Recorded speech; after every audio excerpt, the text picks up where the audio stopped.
जय माता दी। प्रेम और श्रद्धा से बोलिए, संतोषी माता की जय। शुक्रवार का यह पवित्र दिन संतोष, श्रद्धा और अटूट विश्वास का प्रतीक माना जाता है। इसी दिन भक्तजन पूर्ण आस्था के साथ संतोषी माता का व्रत रखते हैं और उनकी पावन कथा का श्रवण करते हैं, जिसने जीवन के समस्त कष्टों का अंत होता है और मन की हर सच्ची कामना पूर्ण होने लगती है। यह कथा केवल एक कथा नहीं, बल्कि विश्वास, धैर्य और माता की कृपा का दिव्य प्रमाण है, जो यह सिखाती है कि सच्चे मन से की गई भक्ति कभी व्यर्थ नहीं जाती। एक नगर में एक वृद्धा निवास करती थी। उसके 7 पुत्र थे। उनमें से 6 पुत्र परिश्रमी और कमाने वाले थे, जबकि 7वां पुत्र आलसी और किसी कार्य में रुचि न लेने वाला था। वृद्धा प्रतिदिन अपने 6 पुत्रों के लिए प्रेम पूर्वक भोजन बनाती, उन्हें आदर से खिलाती और जब वे भोजन समाप्त कर लेते, तब उनकी थालियों में जो कुछ अंश शेष रह जाता, वही वह 7वें पुत्र को खाने के लिए दे देती। यह क्रम प्रतिदिन चलता रहा, परंतु उस भोले पुत्र के हृदय में अपनी माता के प्रति केवल प्रेम और विश्वास ही था। एक दिन उसने अपनी पत्नी से कहा, देखो मेरी माता मुझसे कितना स्नेह करती है। वे सदा मेरा ध्यान रखती है और मुझे प्रेम से भोजन कराती है। उसकी पत्नी ने गंभीर स्वर में कहा, यह तुम्हारा भ्रम है। वे तुम्हें अपना शेष भोजन देती है। वह प्रेम नहीं, बल्कि उपेक्षा का संकेत है। यह सुनकर वह चकित रह गया और बोला, जब तक मैं अपनी आंखों से सत्य को नहीं देख लूँगा, तब तक इस बात को स्वीकार नहीं करूँगा। उसकी पत्नी ने शांत भाव से कहा, जब सत्य स्वयं तुम्हारे सामने आएगा, तब तुम्हारा भ्रम भी समाप्त हो जाएगा। कुछ समय पश्चात एक विशेष त्योहार का दिन आया। उस दिन घर में विविध प्रकार के व्यंजन और चूरमे के स्वादिष्ट लड्डू बनाए गए। 7वें पुत्र ने सत्य जानने का निश्चय किया। उसने सिर में पीड़ा होने का बहाना किया और एक पतला वस्त्र ओढ़कर रसोई के एक कोने में लेट गया, ताकि बिना किसी की दृष्टि में आए सब कुछ देख सके। वह शांत लेटा हुआ था, पर उसकी दृष्टि सब कुछ देख रही थी। उसने देखा कि उसकी माता ने 6 पुत्रों के लिए अत्यंत सुंदर आसन बिछाए, उन्हें आदरपूर्वक बैठाया और प्रेम से विभिन्न प्रकार के स्वादिष्ट व्यंजन परोसे। वे बार बार आग्रह करके उन्हें भोजन करा रही थी। जब 6 पुत्र संतुष्ट होकर उठ गए, तब वृद्धा ने उनकी झूठी थालियों से लड्डुओं के छोटे छोटे टुकड़े एकत्र किए और उन्हें जोड़कर एक लड्डू बनाया। इसके पश्चात उन्होंने रसोई को साफ किया और फिर अपने 7वें पुत्र को पुकारते हुए कहा, बेटा उठो, तुम्हारे भाई भोजन कर चुके हैं, अब तुम भी भोजन कर लो। यह दृश्य देखकर उसका हृदय भीतर से टूट गया। उसके मन में यह पीड़ा गहराई से उतर गई कि वह अपनी ही माता के लिए उपेक्षित और तिरस्कृत है। वह धीरे से उठा और गंभीर स्वर में बोला, माता, अब मैं भोजन नहीं करूँगा। मैं इस घर को छोड़कर परदेश जा रहा हूँ। वृद्धा ने बिना किसी विशेष आग्रह से कहा, यदि तुम्हें जाना ही है तो कल क्यों, आज ही चले जाओ।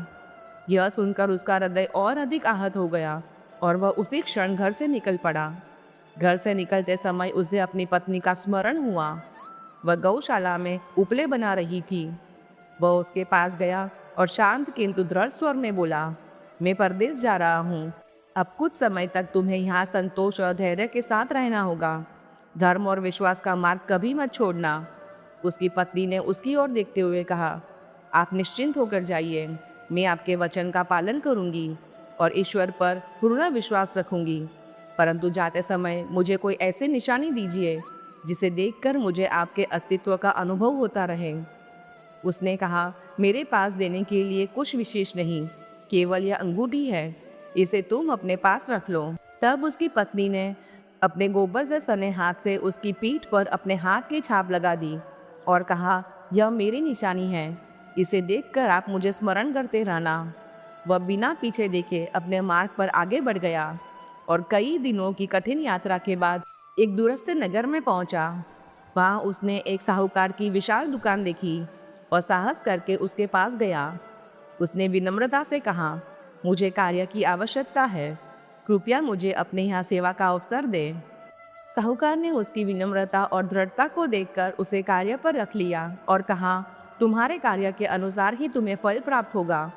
वह युवक प्रातःकाल से लेकर रात्रि तक पूरी निष्ठा और ईमानदारी से कार्य करने लगा। उसकी लगन और बुद्धिमत्ता से दुकान का सारा कार्य सुचारू रूप से चलने लगा। कुछ ही समय में उसने लेन देन, हिसाब किताब और व्यापार के सभी कार्यों को अत्यंत कुशलता से संभाल लिया। उसकी ईमानदारी और परिश्रम से प्रसन्न होकर साहूकार ने उसे अपने व्यापार का भागीदार बना लिया। धीरे धीरे उसकी प्रतिष्ठा बढ़ती गई और वह एक सम्मानित और समृद्ध व्यापारी बन गया। उधर उसकी पत्नी के जीवन में कठिनाइयों का अंधकार छाया हुआ था। उसके सास ससुर उससे कठोर व्यवहार करते थे और उसे निरंतर कष्ट देते थे। उससे दिन भर कठिन परिश्रम कराया जाता और भोजन के नाम पर केवल भूसी की रोटी और थोड़ा जल दिया जाता। फिर भी उसने धैर्य और संतोष का मार्ग नहीं छोड़ा। एक दिन जब वह जंगल में लकड़ी लेने जा रही थी, तब उसने मार्ग में कुछ स्त्रियों को संतोषी माता का व्रत करते हुए देखा। वे पूर्ण श्रद्धा और विश्वास के साथ कथा का श्रवण कर रही थी। वह उनके समीप जाकर विनम्रता से खड़ी हो गई और कथा सुनने लगी। कथा समाप्त होने पर उसने उनसे पूछा, बहनों, आप किस देवी का व्रत करती है और इस व्रत को करने से क्या फल प्राप्त होता है? कृपया मुझे भी इसका विधान बताइए।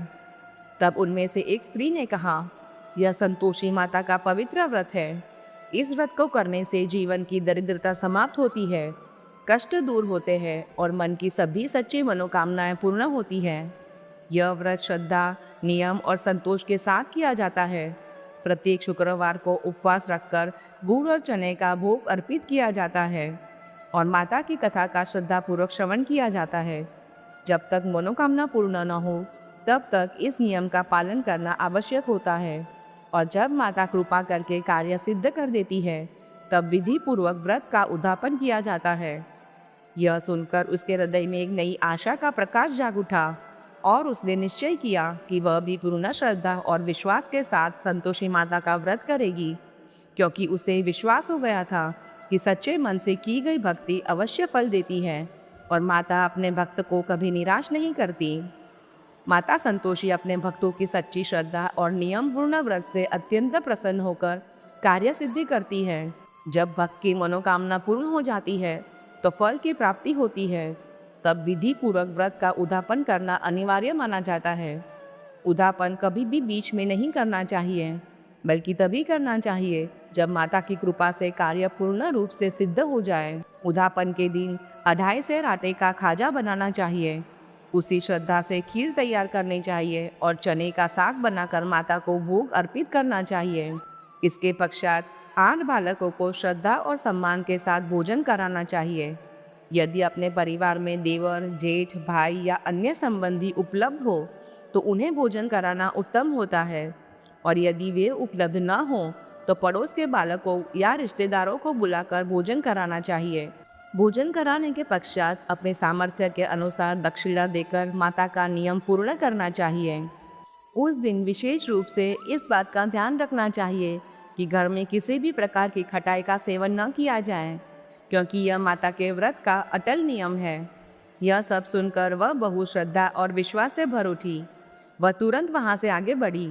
मार्ग में उसने अपने सिर पर रखे लकड़ियों के बोझ को बेच दिया और उस धन से गुड़ और चना खरीदकर माता के व्रत की तैयारी की। आगे बढ़ते हुए उसने एक दिव्य और शांत मंदिर देखा। उसके मन में जिज्ञासा जागी और उसने वहाँ उपस्थित लोगों से पूछा, यह मंदिर किस देवी का है? सभी ने श्रद्धापूर्वक उत्तर दिया, यह संतोषी माता का पवित्र मंदिर है। यह सुनते ही उसके हृदय में अपार श्रद्धा उमड़ पड़ी। वह तुरंत मंदिर के भीतर गई और माता के चरणों में सिर झुकाकर भूमि पर दंडवत होकर विनती करने लगी। उसकी आंखों से आंसू बहने लगे और वह करुण स्वर में बोली, हे माता, मैं अज्ञानी हूँ। मुझे व्रत के नियमों का पूर्ण ज्ञान नहीं है। मैं अत्यंत दुखी हूँ। मेरा जीवन कष्टों से भरा हुआ है। हे जगत जननी, मेरे दुखों का अंत करो। मैं पूर्ण विश्वास के साथ आपकी शरण में आई हूँ। उसकी सच्ची प्रार्थना और निर्मल भक्ति को देखकर माता संतोषी का हृदय करुणा से भर गया। माता ने उसकी पीड़ा को स्वीकार किया और उसे अपनी कृपा का पात्र बना लिया।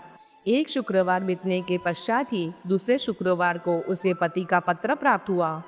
यह देखकर उसके हृदय में आशा का दीप प्रज्वलित हो उठा और तीसरे शुक्रवार को उसके पति द्वारा भेजा गया धन भी उसे प्राप्त हो गया। यह सब देखकर उसके जेठ और जेठानी के मन में ईर्ष्या उत्पन्न होने लगी। उनके बच्चे भी उसे ताने देने लगे और कहने लगे, अब तो काकी के पास पत्र और धन आने लगा है, अब तो इसका सम्मान भी बढ़ेगा। परंतु वो सरल और संतोषी स्वभाव की थी। उसने विनम्र स्वर में कहा, यदि घर में पत्र और धन आता है तो यह हम सभी के लिए शुभ है। ऐसा कहते हुए उसकी आंखों में आंसू भर आए। वह तुरंत माता के मंदिर गई और माता के चरणों में गिरकर रोते हुए बोली, हे माता, मैंने आपसे धन नहीं मांगा था। मुझे धन और वैभव की इच्छा नहीं है। मुझे केवल अपने स्वामी के दर्शन चाहिए। मेरा जीवन उनके बिना अधूरा है। हे माता, मुझे मेरा सुहाग लौटा दीजिए। उसकी यह सच्ची पुकार सुन माता संतोषी अत्यंत प्रसन्न हुई। माता ने करुणामय स्वर में कहा, पुत्री, धैर्य रख, तेरा स्वामी शीघ्र ही तेरे पास आएगा। यह वचन सुनकर उसका हृदय आनंद से भर गया। वह प्रसन्न होकर अपने घर लौट आई और अपने कार्यों में लग गई। परंतु उसके मन में अब विश्वास का प्रकाश था। उधर माता संतोषी ने विचार किया कि यह भोली और सच्ची भक्त अपने पति के वियोग में अत्यंत कष्ट सह रही है। उसका पति उसे स्मरण नहीं कर रहा है, इसलिए उसे स्मरण दिलाना आवश्यक है। माता उसी रात उसके पति के स्वप्न में प्रकट हुई। उन्होंने उसे पुकारते हुए कहा, पुत्र, क्या तू सो रहा है या जाग रहा है? वह चकित होकर बोला, हे माता, मैं न पूरी तरह सो रहा हूँ और न जाग रहा हूँ, कृपया आदेश दे। माता ने गंभीर स्वर में कहा, पुत्र, क्या तुझे अपने घर और परिवार का स्मरण है? तेरी पत्नी अत्यंत कष्ट सह रही है।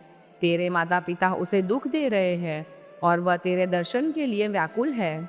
यह सुनकर वह व्यथित हो गया और बोला, माता, मैं लौटना चाहता हूँ, परंतु व्यापार का कोई निश्चित हिसाब नहीं है और मार्ग भी कठिन है। मैं कैसे जाऊँ? माता ने कहा, तू प्रातःकाल उठकर स्नान कर, संतोषी माता का नाम लेकर घी का दीपक जलाकर मुझे प्रणाम कर और अपनी दुकान पर बैठ जा। मेरी कृपा से तेरा सारा कार्य स्वयं पूर्ण हो जाएगा। उसने माता के वचन का पालन किया।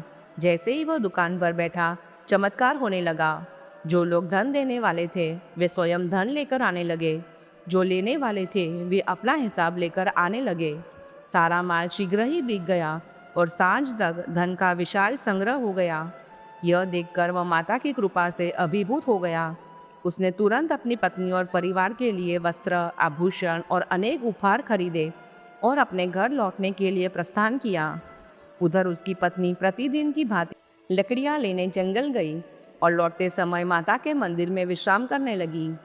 उसी समय उसने दूर से धूल उड़ती देखी और माता से पूछा, हे माता, यह धूल क्यों उड़ रही है? माता ने स्नेहपूर्वक कहा, पुत्री, तेरा पति आ रहा है। अब तू ऐसा कर कि लकड़ियों के 3 बोझ बना ले। एक नदी के किनारे रख और दूसरा मेरे मंदिर। तेरे पति को लकड़ियों का गट्ठर देख मोह पैदा होगा। वह वहाँ रुकेगा, नाश्ता पानी खाकर माँ से मिलने जाएगा। तब तू लकड़ियों का बोझ उठाकर जाना और चौक में गट्ठर डालकर जोर से आवाज़ लगाना, लो सासू जी, लकड़ियों का गट्ठर लो, भूसी की रोटी दो, नारियल के खोपड़े में पानी दो। आज कौन मेहमान आया है? माता का आदेश सुनकर वह प्रसन्न मन से लकड़ियों का 3 गट्ठर बनाया। एक नदी के किनारे पर और एक माताजी के मंदिर में रखा। इतने में मुसाफिर उसका पति आ पहुंचा। सूखी लकड़ी देखकर उसकी इच्छा उत्पन्न हुई कि मैं वही विश्राम करूं और भोजन बनाकर खा पीकर गाँव जाऊं। इसी तरह रुककर भोजन बना करके विश्राम करके गाँव को गया। सबसे प्रेम से मिला। उसी समय वह बहू अपने सिर पर लकड़ियों का भारी गट्ठर लेकर आंगन में पहुंची और उसे भूमि पर रखकर ऊंचे स्वर में 3 बार पुकारने लगी, सासू जी, लकड़ियों का गट्ठर ले लो, भूसी की रोटी दो और नारियल के खोल में पानी दो। आज घर में कौन मेहमान आया है? उसकी यह वाणी सुनकर उसकी सास तुरंत बाहर आई। अपने पुत्र को सामने देखकर उसका व्यवहार अचानक बदल गया और वह अपने पूर्व के कठोर व्यवहार को छिपाते हुए मधुर स्वर में बोली, बहू, ऐसा क्यों कहती है? तेरा स्वामी ही तो घर आया है। आ भीतर आ, मीठा भात खा, उत्तम भोजन कर और नए वस्त्र तथा आभूषण धारण कर। अपने पति की आवाज़ सुनकर वह स्तब्ध रह गई। उसका पति बाहर आया और उसकी अंगूठी को देखकर तुरंत पहचान गया। उसके हृदय में भावनाओं का वेग उमड़ पड़ा। उसने अपनी माता से पूछा, माता, यह कौन स्त्री है?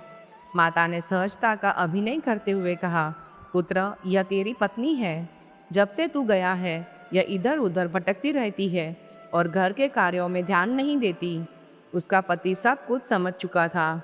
उसने गंभीर स्वर में कहा, माता, मैंने इसे भी देख लिया और आपको भी समझ लिया। अब मुझे सत्य और असत्य का भेद स्पष्ट हो गया है।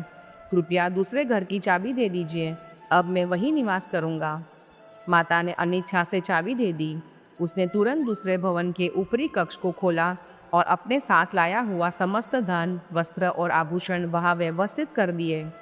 अल्प समय में ही वह स्थान वैभव और समृद्धि से परिपूर्ण हो गया। उसकी पत्नी, जिसने अब तक कष्ट और अपमान सहा था, अब सम्मान और सुख का जीवन प्राप्त करने लगे। यह सब संतोषी माता की असीम कृपा का ही परिणाम था। कुछ समय पश्चात शुक्रवार का पवित्र दिन आया। उसने अपने पति से विनम्रता से कहा, हे स्वामी, मैं संतोषी माता के व्रत का उद्यापन करना चाहती हूँ। पति ने प्रसन्न होकर अनुमति दी। वह पूर्ण श्रद्धा और नियम के साथ उद्यापन की तैयारी करने लगी। वह अपने जेठ के पुत्रों को भोजन के लिए आमंत्रित करने गई। उन्होंने सहमति तो दे दी, परंतु उनकी माता ने उन्हें गुप्त रूप से समझाया कि भोजन करते समय खटाई अवश्य मांगना, जिससे उसका उद्यापन पूर्ण न हो सके। उद्यापन का दिन आया।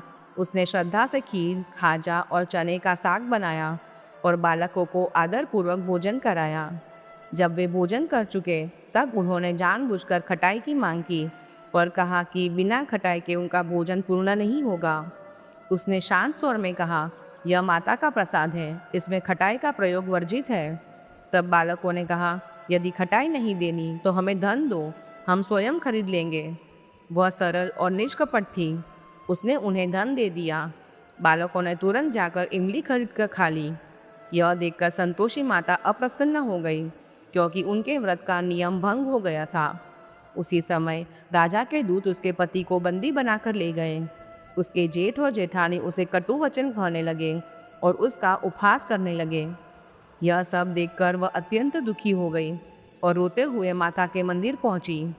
वह माता के चरणों में गिरकर बोली, हे माता, मैंने ऐसा कौन सा अपराध किया है जो आपने मुझे यह दुख दिया? माता ने गंभीर स्वर में कहा, हे पुत्री, तेरे उद्यापन में खटाई का सेवन हुआ है, जिससे व्रत का नियम भंग हो गया है। उसने विनम्रता से कहा, हे माता, यह भूल अनजाने में हुई है, मुझे क्षमा करें, मैं पुनः विधिपूर्वक उद्यापन करूंगी। माता ने उसे क्षमा करते हुए कहा, अब सावधान रहना और नियम का पूर्ण पालन करना। वह मंदिर से लौट रही थी कि मार्ग में उसका पति उसे मिल गया। उसने बताया कि राजा ने व्यापार का कर मांगा था, जिसे वह अदा करके लौट रहा है। यह सुनकर वह अत्यंत प्रसन्न हुई और दोनों अपने घर लौट आए। कुछ समय पश्चात पुनः शुक्रवार का दिन आया। उसने फिर से विधि पूर्वक उद्यापन की तैयारी की। इस बार उसने जेठ के पुत्रों को आमंत्रित नहीं किया, बल्कि ब्राह्मणों के बालकों को बुलाकर उन्हें श्रद्धा से भोजन कराया और यथाशक्ति दक्षिणा दी। इस बार संतोषी माता अत्यंत प्रसन्न हुई और अपनी कृपा से उसे शीघ्र ही एक तेजस्वी और सुंदर पुत्र की प्राप्ति हुई। उसका जीवन अब पूर्ण रूप से बदल चुका था। वह प्रतिदिन माता के मंदिर जाकर उनका धन्यवाद करती और उनके चरणों में शीश झुकाती। उसकी श्रद्धा और विश्वास दिन प्रतिदिन और अधिक दृढ़ होते गई। एक दिन संतोषी माता ने उसकी भक्ति की परीक्षा लेने का विचार किया। माता ने एक विकराल और भयानक रूप धारण किया और उसके घर के द्वार पर पहुंची। उनका स्वरूप विचित्र था। मुख पर गुड़ और चने का लेप था। होठ सून के समान दिखाई दे रहे थे और उनके चारों ओर मक्खियां भंडरा रही थी। जैसे ही वह द्वार पर पहुंची, उसकी सास भयभीत होकर चिल्लाने लगी, अरे देखो रे, कोई चुड़ैल डाकिनी चली आ रही है। लड़कों, इसे भगाओ, नहीं तो किसी को खा जाएगी। लड़के भागने लगे, चिल्ला चिल्ला कर खिड़की बंद करने लगे। बहू सब रोशनदान से देख रही थी। प्रसन्नता से पगली बनकर चिल्लाने लगी, आज मेरी माताजी मेरे घर आई है। वह अपने बच्चे को दूध पिला रही थी और दूध पिलाने से हटाती है। इतने में सास का प्रकोप फूट पड़ा। वह बोली, क्या उतावली हुई है, बच्चे को पटक दिया। इतने में माँ के प्रताप से लड़के ही लड़के नजर आने लगे हर जगह। वह बोली, सासू माँ, मैं जिनका व्रत रखती हूँ, यह संतोषी माता है। सबने माता जी के चरण पकड़ लिए और विनंती करके कहने लगे, हे माता, हम मूर्ख हैं, अज्ञानी हैं। तुम्हारे व्रत की विधि हम नहीं जानते। व्रत भंग कर हमने बड़ा अपराध किया था। जगत माता, आप हमारा अपराध क्षमा करो। इस प्रकार माता प्रसन्न हुई। हे संतोषी माता, बहू को प्रसन्न हो जैसे फल दिया वैसे माता सबको देना। इस कथा को पढ़ने वाले, सुनने वाले तथा हुंकार भरने वालों को देना। जय माता संतोषी। भक्तजनों, आइए अब श्रवण करते हैं संतोषी माता की आरती। जय संतोषी माता, मैया संतोषी माता, अपने सेवक जन की, अपने सेवक जन की सुख संपत्ति दाता। जय संतोषी माता, सुंदर चीर सुनहरी माँ धारण किन्हो, मैया धारण किन्हो, हीरा पन्ना दमकी, हीरा पन्ना दमकी, कन श्रृंगार लिन्हो। जय संतोषी माता, गेरू लाल छटा छवि बदन कमल सोहे, मैया बदन कमल सोहे, मंद हसत करुणामयी, मंद हसत करुणामयी, त्रिभुवन मन मोहे। जय संतोषी माता, स्वर्ण सिंहासन बैठी चवर दूरे प्यारे, मैया चवर दूरे प्यारे, धूप दीप मधुमेवा, धूप दीप मधुमेवा, भोग घरे न्यारे। जय संतोषी माता, गुरोचना परम प्रियता ने संतोष किए, मैया ताम संतोष किए, संतोषी कहलाई, संतोषी कहलाई, भक्तन विभव दिए। जय संतोषी माता, शुक्रवार प्रिय मानती आज दिवस सोही, मैया आज दिवस सोही, भक्त मंडली छाई, भक्त मंडली छाई, कथा सुनत मोही। जय संतोषी माता, मंदिर जगमग ज्योति मंगल ध्वनि छाई, मैया मंगल ध्वनि छाई, विनय करे हम सेवक, विनय करे हम सेवक, चरणन सिर नाई। जय संतोषी माता, भक्ति भावमय पूजा अंगीकृत कीजे, मैया अंगीकृत कीजे, जो मन बसे हमारे, जो मन बसे हमारे, इच्छित फल दीजे। जय संतोषी माता, दुखी दारिद्री रोगी संकट मुक्त किए, मैया संकट मुक्त किए, बहुधन धान्य भरे घर, बहुधन धान्य भरे घर, सुख सौभाग्य दिए। जय संतोषी माता, ध्यान धरे जन तेरा, मन वांछित फल पाए, मन वांछित फल पाए, पूजा कथा श्रवण कर, पूजा कथा श्रवण कर, कर आनंद आए। जय संतोषी माता, शरण गहे की लज्जा रखियो जगदम्बे, मैया रखियो जगदम्बे, संकट तू ही निवारे, संकट तू ही निवारे दयामयी अम्बे। जय संतोषी माता, जय संतोषी माता, मया जय संतोषी माता।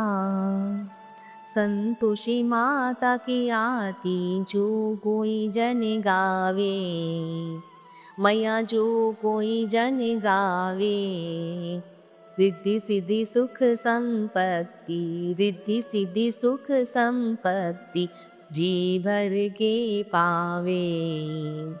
जय संतोषी माता, जय संतोषी माता, मया जय संतोषी माता। अपने सेवक जन की, अपने सेवक जन की सुख संपत्ति दाता। जय संतोषी माता, जय संतोषी माता, जय संतोषी माता।